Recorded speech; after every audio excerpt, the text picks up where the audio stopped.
ഇതിലെ കാര്യം വളരെ ലളിതമാണ്. സുനിൽ പറഞ്ഞത് എന്നോട് എനിക്ക് യോജിപ്പില്ല. വർഗീസ് ജോർജ് പറഞ്ഞതിനോടാണ് സത്യത്തോടെ ഏറ്റവും അടുത്ത് നിൽക്കുന്നത്. CPM ആകപ്പെട്ടിട്ടുള്ള അതിഭയാനകമായ ഒരു രാഷ്ട്രീയവും ധാർമ്മികവുമായ പ്രതിസന്ധി, അത് TP ചന്ദ്രശേഖരന്റെയും ഷുക്കൂറിന്റെയും ഫസലിന്റെയും ചോര CPMന്റെ നേതൃത്വത്തെ, പ്രത്യേകിച്ച് പേരെടുത്ത് പറയുകയാണെങ്കിൽ പിണറായി വിജയനെ വേട്ടയാടും. മാളത്തിൽ പുക കയറിയ എലിയുടെ പരിഭ്രമവും പരാക്രമവുമാണ് അദ്ദേഹം കാണിക്കുന്നത്. എനിക്ക് അദ്ദേഹത്തോട് സഹതാപമേ ഉള്ളൂ. അദ്ദേഹത്തിന് ഏതാണ്ട് ഉന്മാദം, മതിഭ്രമം, ചിത്തഭ്രമം എന്ന് പറയാവുന്ന അവസ്ഥയിലെത്തിയിരിക്കുകയാണ്. അദ്ദേഹം ഒരു പേപ്പട്ടിയെ പോലെ വഴിയ പോകുന്നവരൊക്കെ കടിക്കുകയും കുരയ്ക്കുകയും ചെയ്യാൻ. ആദ്യം അദ്ദേഹം തിരുവഞ്ചൂർ രാധാകൃഷ്ണനെയും അതുപോലെ തന്നെ ഉമ്മൻചാണ്ടിയെയും കടിച്ചു. അത് കഴിഞ്ഞ് മരിച്ചുപോയ ചന്ദ്രശേഖരനെ വീണ്ടും കുലം കുത്തിയെന്ന് പറഞ്ഞ് ആക്ഷേപിച്ചു. അത് കഴിഞ്ഞ് VS അച്യുതാനന്ദനെ നോക്കി കുരച്ചു. പിന്നെ മുല്ലപ്പള്ളി രാമേന്ദ്രനെ കടിച്ചു. മരിച്ചുപോയ മുല്ലപ്പള്ളിയുടെ അച്ഛനെ പരലോകത്തേക്ക് നോക്കി കുരച്ചു. ഇല്ലേ? ഓർമ്മയില്ലേ? ഞാൻ അന്ന് പറഞ്ഞില്ലേ ഇയാളെ കവളമടൽ വിട്ടടിക്കണം പറഞ്ഞില്ലേ? അത് പറയാതിരിക്കാൻ നിവൃത്തിയില്ല. ആ അവസ്ഥയിലെത്തി അദ്ദേഹം. അട്ടംപരതി ഗോപാലൻ എന്ത് അതിക്രമമാണ്! ഈ മുല്ലപ്പള്ളി രാമേന്ദ്രന്റെ അച്ഛൻ സ്വാതന്ത്ര്യ സമരത്തിൽ പങ്കെടുത്ത് ജയിൽവാസം അനുഭവിച്ചിട്ടുള്ള ആളാണ്. അദ്ദേഹത്തെ ആക്ഷേപിച്ചിട്ട് എന്ത് പുണ്യം കിട്ടാനാണ്? അതുപോലെ അത് കഴിഞ്ഞ് മാധ്യമപ്രവർത്തകരുടെ ചിന്തയ്ക്ക്, അത് കഴിഞ്ഞ് രക്തത്തിൽ ധിക്കാരം കലർന്ന പോലീസ് ഉദ്യോഗസ്ഥനെ, ഏറ്റവും അവസാനം CPI നാളെ പ്രേമേന്ദ്രനെ കടിക്കില്ല എന്ന് എന്താ ഉറപ്പ്? ഒരു ഉറപ്പുമില്ല. അദ്ദേഹം വഴിയ പോകുന്നവരൊക്കെ നോക്കി കുരയ്ക്കുകയും കടിക്കുകയും ചെയ്യാണ്.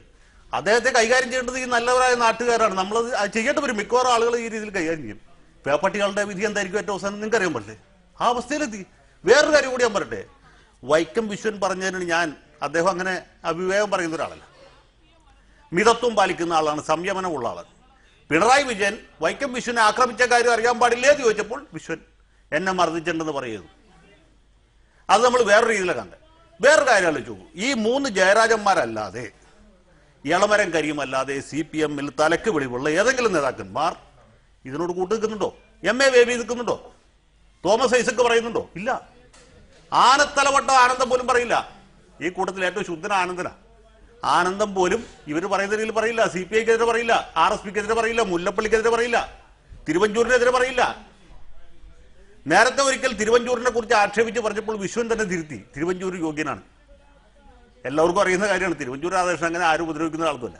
ഉപദ്രവിക്കണമെന്ന് ഉദ്ദേശം ഉണ്ടായിരുന്നെങ്കിൽ 120B ചേർത്ത് ചാർജ് ചെയ്യില്ല. ജയരാജൻ എത്ര കൊല്ലം ഗോതമ്പുണ്ട നിന്ന് കിടക്കേണ്ടവരെന്നറിയോ? ക്രിമിനൽ ഗൂഢാലോചന, അതെന്താ ചാർജ് ചെയ്യാൻ? അതിന്റെ ആവശ്യമില്ല. 118-ാം വകുപ്പേ നിൽക്കുള്ളൂ എന്ന് പോലീസിന് തോന്നി. മനസ്സിലായില്ലേ? പോലീസുകാർ സത്യസന്ധമായിട്ടാണ് അന്വേഷിക്കുന്നത്. പോലീസുകാർ അവരുടെ ജോലി ചെയ്യാണ്. അതിനെ ഹർത്താൽ നടത്തുന്നു, അക്രമം നടത്തുന്നു, വഴിയെ പോകുന്ന ആൾക്കാരെ തലക്ക് കല്ല് വിളിച്ചെറിയുന്നു. ഈ പോലീസുകാരെ അരി മേടിക്കാൻ വേണ്ടിയാണ് ജോലി ചെയ്തത്. അവരാരും കോൺഗ്രസിന്റെ ചട്ടങ്ങളൊന്നുമല്ല. മനസ്സിലായില്ലേ? അവർ സത്യസന്ധമായിട്ട് അവർ ജോലി ചെയ്തു. അതിൽ തന്നെ ഉണ്ടല്ലോ CPMന്റെ അനുഭാവികൾ, CPMന്റെ പ്രവർത്തകർ, പാർട്ടി കുടുംബങ്ങളിൽ നിന്ന് വരുന്നവർ. അവർക്ക് വേറെ ഉള്ളതില്ലേ? കോൺഗ്രസ്സുകാരും ലീഗുകാരും നോക്കിയിട്ട് മാത്രമാണോ കല്ലെറിയുന്നത്? അല്ല. ഇതൊക്കെ ജനങ്ങളോടുള്ള ധിക്കാരമാണ്. അതിന്റെ കാരണം ഞാൻ നേരത്തെ പറഞ്ഞ മനോവിഭ്രമമാണ്. അദ്ദേഹത്തിന്റെ മാനസിക ആരോഗ്യനില തികച്ചും ആപൽക്കരമായ രീതിയിലാണ്. എനിക്ക് സഹതാപമേ ഉള്ളൂ. അദ്ദേഹത്തെ ചികിത്സിപ്പിക്കണം. ദക്ഷിണാമൂർത്തി അടക്കമുള്ള ആൾക്കാർ ചെയ്യേണ്ടത് ഇദ്ദേഹത്തെ ഏതെങ്കിലും മാനസിക രോഗ ആശുപത്രിയിൽ കൊണ്ടുപോയി തലക്ക് തളം വയ്ക്കുകയോ അങ്ങനെ എന്തെങ്കിലും ചെയ്യും. ശ്രീ ദക്ഷിണാമൂർത്തി മറുപടി. ശ്രീ VV ദക്ഷിണാമൂർത്തി,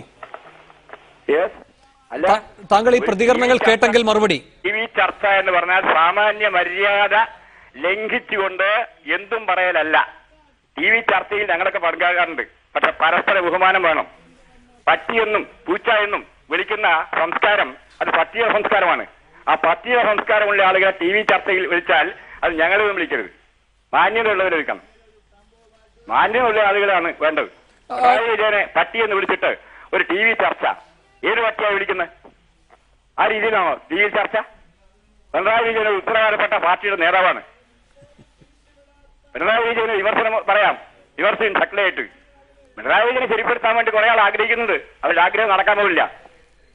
ഉത്തരവാദപ്പെട്ട ഒരു പാർട്ടിയുടെ നേതാവ് ഉത്തരവാദിത്തത്തോട് സംസാരിക്കുന്നുണ്ട്. തികഞ്ഞ മര്യാദയോടുകൂടിയാണ് പിണറായി വിജയൻ സംസാരിക്കാറുള്ളത്. ഇപ്പോഴത്തെ ആൾ സംസാരിച്ച രീതിയല്ല. അതുകൊണ്ട് അത്തരം സംസാരത്തിൽ പങ്കെടുക്കാൻ ദയവായി ഈ രീതിയിലുള്ള മനുഷ്യത്വമില്ലാത്ത, മര്യാദയില്ലാത്ത ആളുകൾ ചർച്ചയിൽ പങ്കെടുക്കുമ്പോൾ ഞങ്ങളെയൊന്നും വിളിക്കരുത്. ശ്രീ ദക്ഷിണാമൂർത്തി, ആ വിഷയം വിട്ടാൽ ഇപ്പോ സുനിൽ ചൂണ്ടിക്കാട്ടിയ കാര്യങ്ങൾ, ഇവിടെ UDF സർക്കാരിനെ അവർ ആപൽക്കരമായ ഘട്ടങ്ങളിൽ നിൽക്കുമ്പോൾ അതിജീവിക്കാനുള്ള